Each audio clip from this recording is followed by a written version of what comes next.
గట్కేసర్ మున్సిపాలిటీలో రైతు రుణమాఫీ సాధన సమితి ఆధ్వర్యంలో చేస్తున్న రీలే నిరాహార దీక్షకు సంఘీభావం తెలిపిన మాజీ మంత్రి మేడ్చల్ ఎమ్మెల్యే చామకూర మల్లారెడ్డి. ఈ కార్యక్రమంలో మాజీ మేయర్ జక్కా వెంకటరెడ్డి, మంద సంజీవరెడ్డి, బీఆర్ఎస్ నాయకులు, మాజీ మున్సిపల్ చైర్మన్లు, బీఆర్ఎస్ పార్టీ మండల మరియు మున్సిపాలిటీ నాయకులు పాల్గొన్నారు. కాంగ్రెస్ పార్టీ వచ్చి 22 నెలలు గడుస్తున్న గట్కేసర్ ఉమ్మడి మండల రైతులకు ఇప్పటివరకు రైతు రుణమాఫీ చేయడంలో విఫలమైందని మాజీ మంత్రి మల్లారెడ్డి మండిపడ్డారు.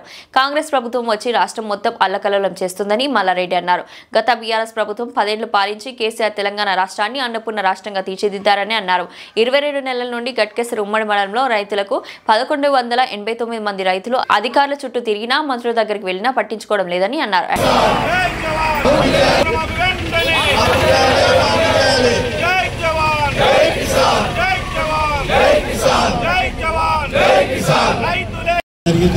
ఈరోజు మా స్థానిక ఎమ్మెల్యే గారు మల్లారెడ్డి గారు ఈ కార్యక్రమానికి ఇచ్చేసేందుకు వారికి ప్రత్యేకంగా ధన్యవాదాలు తెలియజేస్తూ, సార్ ముఖ్యంగా గత 20 నెలల నుంచి కూడా ఈ రైతులు చాలా ఇబ్బంది.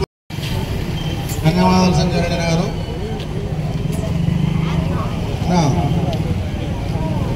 పర్మిషన్ తీసుకొని ఒక్క నిమిషం మాట్లాడుతున్నాను. 2001లో ఎంపీటీసీ ఆయన అప్పుడు దేశంలో ఇతర రాష్ట్రాలకు వెళ్ళిన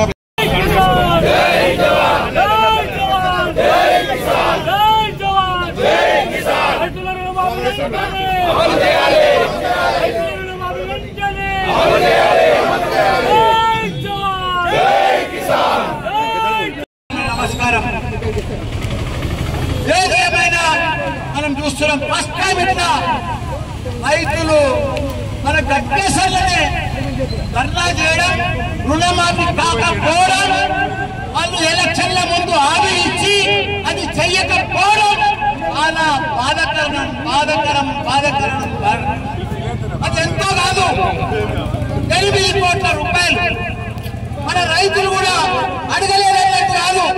గత 20 నెలల సంధి మన ఇన్ఛార్జ్ మంత్రి శ్రీధర్ బాబు వచ్చినా, ఏ ప్రోగ్రామ్ వచ్చినా, ఏ మంత్రి వచ్చినా ప్రతి ఒక్కసారి రైతులు అడుగుతూనే ఉన్నారు, సార్ అంతగా మాఫీ చేసిండ్రు, మా దగ్గర కూడా మాఫీ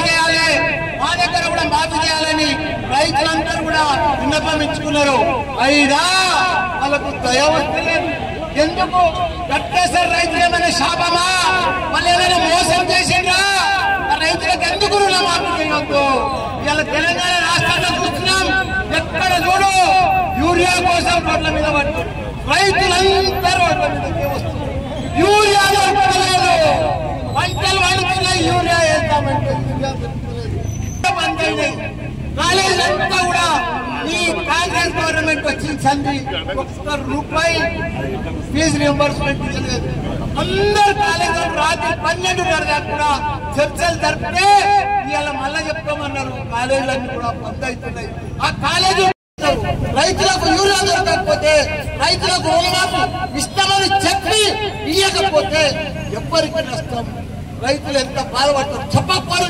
మీరు ఎందుకు చెప్పారు? ఎలక్షన్ల ముందా మాయ మాటలు ఎందుకు చెప్పారు?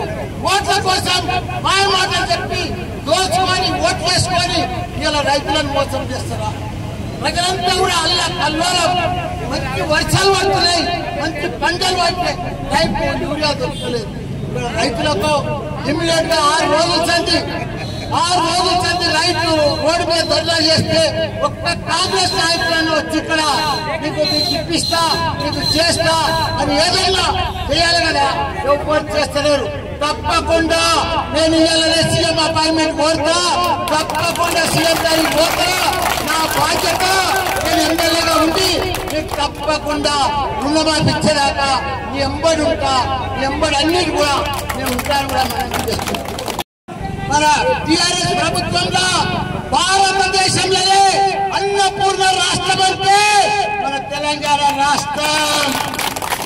ఎక్కడ కూడా కనిపించలేని రీతిలో 29 రాష్ట్రాలలో 3 లక్షల మెట్రిక్ టన్నుల ధాన్యం పండించిన ఘనత అంటే మన కేసీఆర్.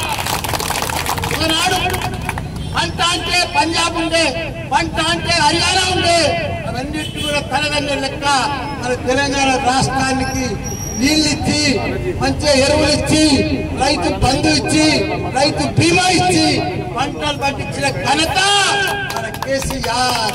అప్పుడెట్లుంటే ఇప్పుడెట్లయింది. కాంగ్రెస్ అంటే ఇట్లనే ఉంటుంది. మనం పూర్వం సంచరిస్తున్నాం. 75 ఏళ్ల స్వాతంత్రం వచ్చింది, కానీ రైతుకు ఇంకా స్వాతంత్రం రాలేదు, ఎరువు దొరకలేదు. భారతదేశంలోనే రైతు అంటే ఎంత పెద్ద విషయం. కాబట్టి మీరందరూ కూడా అధైర్యపడద్దు. మా గట్కేశ్వర రైతులు నేనున్న మీ ఎంబడి తప్పకుండా మీలోనే నేను ప్రయత్నం చేసి శ్రీధర్ బాబు గారు కానీ సీఎం కానీ డైరెక్ట్ గా నేను అపాయింట్మెంట్ అడుగుతా, మిమ్మల్ని తీసుకొని పోతా, మీకు ఆ రుణమాఫీ అయ్యేటట్టు కూడా చేస్తాను. కూడా అందరూ కూడా మనవి చేస్తున్నా.